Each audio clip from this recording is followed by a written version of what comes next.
என்று சொல்லிக் கொண்டிருக்கிறார்கள். தமிழகத்திலேயும் மற்ற கட்சிகளும் நீட்டை ஒழிக்க வேண்டும், நீட்டை ஒழிக்க வேண்டும். நீட்டை ஏன் ஒழிக்கணும்? இன்னைக்கு டிஎன்பிஎஸ்சி என்று சொல்லக்கூடிய தேர்வுகள் நடந்து கொண்டிருக்கின்றன. ஐபிஎஸ் ஐஏஎஸ்க்கான தேர்வுகள் நடந்து கொண்டிருக்கின்றன.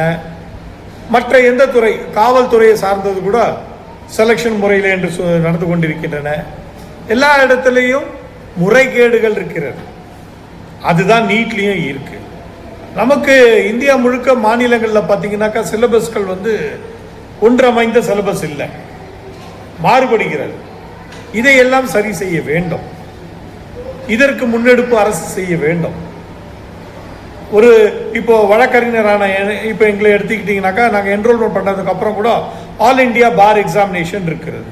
அது வேண்டாமா? வேணும். ஆனால் முறைப்படுத்தி நடத்தப்படுகிறது. அப்ஜெக்டிவ் சிஸ்டம் நடத்தப்படுகிறது. புத்தகத்தையே எடுத்துக்கொண்டு போகலாம். அந்த 4 ஆன்சரை கொடுத்துவாங்க, எது கரெக்டாக நீ டிக் பண்ண அதை பேஸ் பண்ணி உங்களுக்கு மார்க் கொடுக்குறாங்க. ஸோ ஒரு அறிவு, கற்றறிந்த அறிவானவனை தேர்ந்தெடுக்க வேண்டும் அந்த துறைக்கு என்று நினைக்கின்றது அரசு. வச்சுக்கோ, அரசு அது மக்களுக்கான பயன்படும், அதை தான் செய்ய வேண்டும். ஆனால் இதில் படிக்கிற கல்வி அந்த எக்ஸாம் எழுதுவதற்கு உபயோகப்படும் அளவிலே தான் இருக்க வேண்டும். அப்படி என்றால் அந்த 12ஆம் வகுப்பு தேர்வுகளை, படிப்பை அதை முறைப்படுத்த வேண்டும். NEET board, JEE, IAS, IPS எல்லா தேர்வுகளையும் எழுதுவதற்கு உகந்த வகையிலேயே பள்ளிக்கல்வி அமைக்கப்பட வேண்டும். இதையெல்லாம் சரி செய்ய வேண்டும். இதற்காக தனியார் நிறுவனங்கள் தனியார் நடத்திக்கிட்டு கோச்சிங் சென்டர்களை நடத்தி அதன் மூலமாக தேர்ந்தெடுக்கிறது தப்பு. 12வது முடித்துவிட்டேன், நான் எக்ஸாம் எழுதுகிறேன், பாஸ் பண்ண முடியாது. நான் கோச்சிங் சென்டர் போகணும், இன்னும் 2 வருஷம் படிக்கணும், 1 வருஷம் படிக்கணும், அதுக்கப்புறம் தான் வர முடியும் இங்கே. அப்போ என் வயசு ஏறிக்கிட்டே போகுது. அப்போ நான் எப்போ முடிக்கிறது எம்பிபிஎஸ்? ஆனால் இந்த நீட் தேர்வு வேண்டாம் சொல்வதற்கு ஒரு திட்டமிடல் இருக்கிறது. இன்றைக்கு மருத்துவக் கல்லூரிகளை நடத்துபவர்கள் யார்?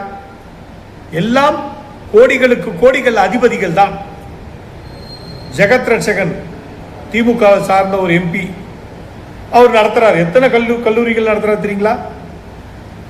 அதுல ஒரு கல்வி Mahatma Gandhi medical institute of sciences சொல்லிட்டு பாண்டிச்சேரியில் இருக்கு. அங்க ஒரு பிரச்சனைக்கு நான் போகிற வழக்கறிஞர் என்ற முறையில். ஆனால் என்னை அழைத்து கொண்டு சென்ற கிளையண்ட்டுக்கு பேரம் பேசி செட்டில் படுத்திட்டாங்க. அங்கே மருத்துவர்களே இல்லை, பாடம் சொல்லிக் கொடுப்பதற்கு ஆசிரியர்கள் இல்லை.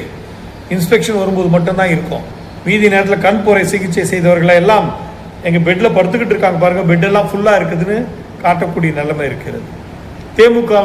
தேமுதிமுகனுடைய இப்போதைய அம்மையார் அவர்கள், விருதாச்சலம் எம்எல்ஏ அவர்களுடைய சகோதரன் பேரில் Venkateswara institute of medical hospital and colleges பாண்டிச்சேரியில், சென்னையில், அங்கே ஒரு பொன்னேரியை சார்ந்த ஒரு கிராமத்தை சார்ந்தவர்களுக்கு முதுகு தண்டு ஆபரேஷன் செய்து அவர்களுக்கு மீண்டும் வலி போகாமல் மீண்டும் அனுமதிக்கப்பட்டு இறந்து விட்டார்கள். பாவம், வழக்கு நடத்துவதற்கெல்லாம் அவர்கள் திராணி இல்லை. காவல்துறை முற்றுகையிடுகிறார்கள். எஃப்ஐஆர் மட்டும் பதிவு செய்யப்பட்டு விட்டது. அவர்களுக்கு கேஸ் ஷீட் கூட கொடுக்கல. என்னிடத்தில் வந்த பிறகுதான் எம்சிஐக்கு எழுதப்பட்டு கேஸ் ஷீட் கொடுத்தாங்க. இன்னைக்கு காங்கிரஸ் சார்ந்த அகமது பட்டேல் யூபியில் மெடிக்கல் காலேஜ் வச்சிருக்காரு. அன்புமணி அவர்கள் பதவியில் இருக்கும்போது எத்தனை மருத்துவக் கல்லூரிகளுக்கு அனுமதி கொடுத்திருக்கிறார்? வெளிப்படையாக சொல்லுங்க பார்க்கலாம். எல்லா அரசியல் தலைவர்களும் இந்த மருத்துவக் கல்லூரிகளை அவர்கள் பணத்தினுடைய கூடாரமாக வைத்துக் கொண்டிருக்கிறார். ஏன் சுப்ரீம் கோர்ட்டில் இந்த நீட்டுக்காக ஒரு தடையாணையை வாங்குவதற்கு அம்மையார் ஜெயலலிதா அம்மையார்கள் பெற்ற பணம் எவ்வளவு தெரியுங்களா? வெட்கக்கேடு. இதற்காகத்தான் பல ஆயிரம் கோடி இதில் பணம் புரளுவதற்காகத்தான் எல்லோரும் நீட் வேண்டாம், அப்போதான் எங்களுக்கெல்லாம் கேபிடேஷன் ஃபீஸ் வரும்ன்றாங்க. இந்த கேபிடேஷன் ஃபீஸை வச்சு நடத்தணுன்றாங்க. இதையெல்லாம் முறைப்படுத்தணும். இவங்கெல்லாம் கேபிடேஷன் ஃபீஸே வாங்க மாட்டேன், அரசு நிர்ணயிக்கிற கட்டணத்தை மட்டுமே வாங்குவேன் என்று சொல்லுங்கள். மருத்துவக் கல்லூரிகள் எல்லாம் சொல்லுங்க. அந்த அசோசியேஷன் ஒரு அறிக்கை விட சொல்லுங்கள். செய்ய மாட்டாங்க. ஏன்னா இதில் பெரும் பணபலம் இருக்கின்றது. அதனால் நீட்டு கொண்டு வந்துட்டதுனால அதெல்லாம் மொத்தமாக கலைஞ்சுதான் கேபிடேஷன் ஃபீஸ்கள் கட்டுப்படுத்தப்பட்டுள்ளது. ஆனால் மற்ற முறைகேடுகள் நடந்து கொண்டு தான் இருக்கிறது. அதற்கும் இந்த அரசுக்கும் மத்திய அரசும் சரி, இப்போ மத்திய அரசு கட்டுப்பாட்டில் இருக்கிறதுனால மத்திய அரசுக்கு அவங்களுக்கும் இதில் வந்து குவியாமலாம் ஒன்றும் இல்லை. இதையெல்லாம் நேர்மையாகவும் உண்மையாகவும் சரி செய்ய வேண்டிய கடமை இருக்கிறது. இதற்கு தமிழக அரசு, திமுக அரசு இருந்த மந்திரிகளே பல மெடிக்கல் காலேஜ் வச்சிருக்காங்க. ஒவ்வொரு நாள் லிஸ்ட் போட்டு சொன்னோம்னாக்கா வெக்க கேடு. இதையெல்லாம் கல்வியை வந்து ஒரு பெரும் வியாபாரமாக கொண்டு இன்னைக்கு நம்ம முதலமைச்சர், தாவேக்கானுடைய முதலமைச்சர், அவரும் கல்வி நிறுவனங்களை நடத்திக்கிட்டு இருக்கார். நடத்தலன்னு சொல்ல பார்க்கலாம். அதுதான் அவங்க தொழில். அதில் தான் கொள்ளை அடிக்க முடியும். ஏன்னா நம்ம பிள்ளைங்க நல்லா இருக்கணும்னு நாம் வங்கியில் கடனை வாங்கி நம்ம கடன்காரம் ஆகிடுவோம். அவங்க பண முதலாளிக்கு முதலைகளாகவே இருப்பாங்க. இதுதான் கல்வி நிறுவனங்களுடைய நிலைப்பாடு. இந்த கல்வியை சீரமைக்க வேண்டிய கடமை கொண்ட தலைவர்களை நீங்கள் தேர்ந்தெடுக்காதவரை எதையும் மாற்ற முடியாது.